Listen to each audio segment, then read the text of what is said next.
अस्सलाम वालेकुम।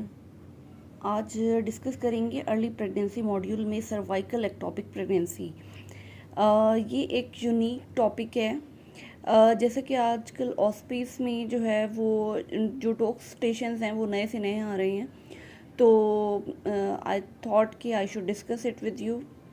अब केस है जैसे 36 years old, gravid 4, para 2, abortion 1, presents in emergency with the mild vaginal bleeding, spotting at the 6 week of gestation and no abdominal pain.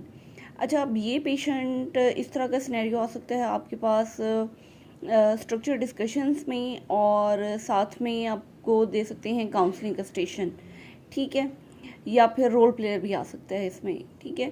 तो past medical history, अच्छा, अब इसमें आप उसकी सारी पूछेंगे, उसकी चीफ कंप्लेंट पूछेंगे।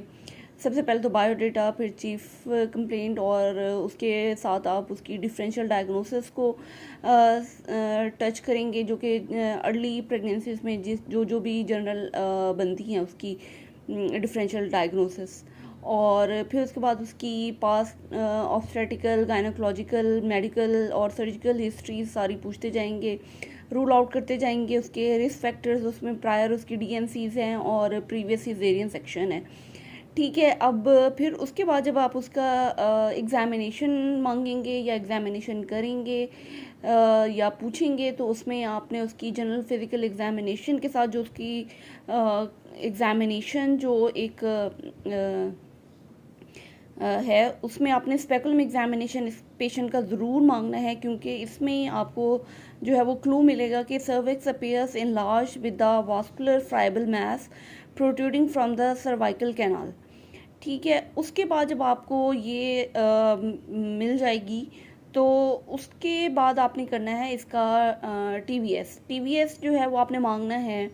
उसमें वो आपको दे सकते हैं कि gestational sac located within the endocervical canal with a thin myometrial layer between the sac and the bladder, ठीक है। सीरम बीटा एसिजी मांग लिया 25,000 इंटरनेशनल यूनिट, ठीक है। अब रिस्क फैक्टर्स हमने पहले से किए हुए थे। अच्छा, फर्दर टेस्ट आप क्या मांगेंगे इसमें, जो कि है डॉपलर अल्ट्रासोनोग्राफी, जो है इंक्रीज वास्कुलरिटी अराउंड द सैक होगी, high velocity flow in the Doppler, और रिंग ऑफ फायर जो है वो इसका होगा आपका एक फाइंडिंग दी जाएगी। अच्छा नेक्स्ट आप अब वो पूछेंगे कि what should be the initial management. Initial management जो है वो डिपेंड करता है कि पेशेंट को आप वो वाइटली स्टेबल है या नहीं है। अच्छा, अब इसमें जो मैं आपको दे रही हूँ कि इनिशियल मैनेजमेंट, अगर वो वाइटली अनस्टेबल हो तो पहले तो उसे स्टेबलाइज करना है, लेकिन अगर वो स्टेबल है तो फिर आपके पास जो है वो ऑप्शन है कि uterine artery embolization followed by the suction and curettage, ठीक है, और जिसमें फीटल हार्ट बीट भी पॉजिटिव है, ठीक है। लेकिन अगर फीटल हार्ट बीट पॉजिटिव नहीं है, गेस्टेशनल सैक छोटा है, तो फिर आप उसको जो है वो आप दे सकते हैं, मेडिकली ट्रीट कर सकते हैं, ठीक है। लेकिन अगर हार्ट बीट पॉजिटिव है और पेशेंट हीमोडायनामिकली स्टेबल है, तो फिर आप करेंगे यूट्राइन आर्टरी डॉपलर, और उसके बाद uterine artery embolization and then followed by the suction and curettage.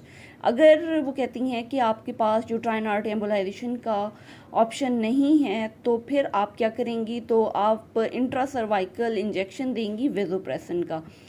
और फिर भी आपके पास नहीं है वेजोप्रेसिन इंजेक्शन, तो उसका जो अल्टरनेटिव ऑप्शंस होती हैं आपके पास, वो बलून टेम्पोनाड है, ठीक है। इसके अलावा आप उसकी लेप्रोस्कोपिकली और सर्जिकल लाइग्रेशन ऑफ यूट्राइन आर्टरीज करेंगे इफ़ द ब्लीडिंग इज सुअर, और फिर मीथोट्रेक्सेट इंजेक्शन लगा सकते हैं एज अ एडजंक्ट थेरेपी। अच्छा, अब अगर पेशेंट आपके पास आ गई है और उसका रप्चर्ड सर्वाइकल एक्टोपिक प्रेगनेंसी है, इसमें पेशेंट जो है वो वाइटली अनस्टेबल होगी, तो उसमें आपने पहले उसे स्टेबलाइज करना है। सारा प्रोटोकॉल उसी तरह से फॉलो करेंगे कि you will involve, it is an emergency, you will call your senior, call for the help and involve the multidisciplinary team, and you will stabilize the patient with the IV fluid, or blood arrange करेंगे and prepare for the emergency hysterectomy. ठीक है। अच्छा, अब आ जाती है कि बात यहाँ पे ख़त्म नहीं होती, बात होती है कि long term fertility after the cervical ectopic pregnancy. ठीक है, इस पर एक हो सकता है कि एक अलग स्टेशन भी आ जाए। तो इसमें आप क्या करेंगे कि पेशेंट आती है आपके पास कि जनाब आपके पास पेशेंट है, उसकी 9 वीक्स पे आई है और उस पे जो है वो उसकी पहले सर्वाइकल एक्टोपिक प्रेगनेंसी थी। 9 वीक्स पे required the uterine artery embolization followed by the suction and curettage and now want to conceive on. ठीक है, तो उसका जो आपने ट्रीटमेंट मतलब वहाँ पे आपने